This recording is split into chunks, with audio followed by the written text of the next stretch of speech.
তো ভাই দেবদার নতুন মুভি রঘু ডাকাতের প্রি টিজার চলে এসেছে। তো কেমন লাগলো এই প্রি টিজারটা বলা যাক। আমি Arko, welcome to the new video. এবারে প্রথমেই বলে দিই যে এই টিজারটার ডিউরেশন ভাই অনেক কম, মাত্র 1 মিনিটের, মানে পোষাবে না দেখে, কিন্তু মন ভরে যাবে। এই টিজারের প্রথমেই একটা মনোলগ আছে, কিন্তু সেই মনোলগটা আসলে কার সেটা মেকার্সরা আমাদের দেখায় নাই, কিন্তু এই মনোলগটা শোনা মাত্রই আমাদের গুজবাম্পস আসছে।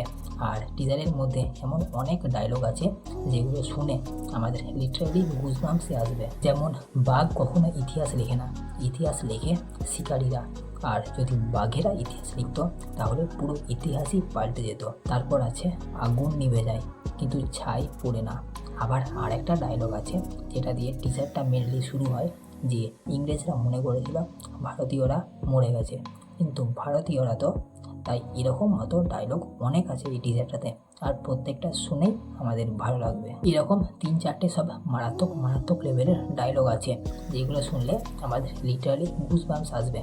আবার এই টিজারটার মাঝে একটা ডায়লগ আছে যেটা দিয়ে মেনলি মনোলগটা শেষ হয়, যেখানে ডায়লগটা হচ্ছে যে এবারে ইতিহাস লিখবে রঘু। আর এই ডায়লগটার সাথে সাথেই মেকার্সরা আমাদেরকে দেবদার লুকটা রিভিল করেছে। প্রথমের সিনটাতে আমরা দেখতে পাবো যে দেবদা তার গোটা মুখে ঢাকা নিয়ে তীর চালাবে। এবারে এই সিনটা দেখা মাত্র আমি ভেবেছিলাম যে যেহেতু এটা প্রি টিজার তাই হয়তো দেবদার পুরো লুকটা রিভিল করবে না, কিন্তু এটা ভাবার সঙ্গে সঙ্গেই মেকার্সরা আমাদেরকে দেবদার পুরো লুকটা দেখিয়ে দেয়।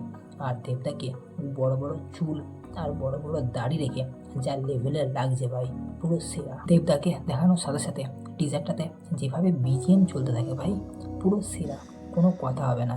আর বিজিএমে যে গানটা চলতে থাকে রঘু রঘু রঘু ডাকাত বলে, পুরো গানটা শুনে আমাদের গুজবাম্পস আসবে। এছাড়াও মেকার্সরা আমাদের টিজারটাতে যে লেভেলের ভিএফএক্স আর ভিজুয়ালস দেখিয়েছে ভাই, পুরো দারুণ, কোনো কথা হবে না।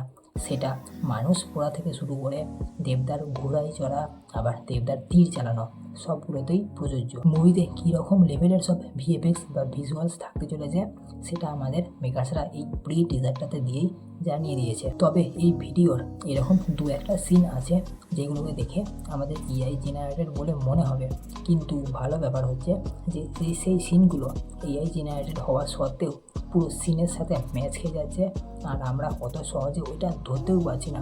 ঠিক যেমন এর আগে একটা মুভির টিজার এসেছিলো মিরাই নামে, সেই টিজারেও এরকম এআই জেনারেটেড কয়েকটা সিন ছিল, কিন্তু সেটা সহজে মানুষেরা ধরতেও পারে নাই, আর সেটা পুরো সিনের সাথে ম্যাচও হয়ে গেছিলো। সবশেষে বলবো ওভারঅল এটা আমার দারুণ লেগেছে। আবার এই টিজারটা রিলিজ হওয়ার পরে একটা কন্ট্রোভার্সি উঠেছিল না, যে দেবদার নামের আগে কিভাবে দেবদা মেগাস্টার শব্দটা লাগাতে পারে। তো সেই প্রশ্নের উত্তরটাও দেবদা দিয়ে দিয়েছে তার রিসেন্টলি একটা ইন্টারভিউতে, যেখানে দেবদা বলেছে যে তার মেগাস্টার টাইটেলটা সে নিজে অ্যাড করেনি, বরং মুভির পর এসবিএফ নিজেই তার নামের আগে এই মেগাস্টারটা অ্যাড করে এই প্রি টিজারটাতে দেখিয়েছে। বাকি দেখো ভাই, যারা হেটার্স তারা তো হেট করবেই কোনো না কোনো কারণে। তো এই হচ্ছে রিভিউ, আবার দেখা হচ্ছে নেক্সট ভিডিওতে। বাই, সাবস্ক্রাইবটা করবা।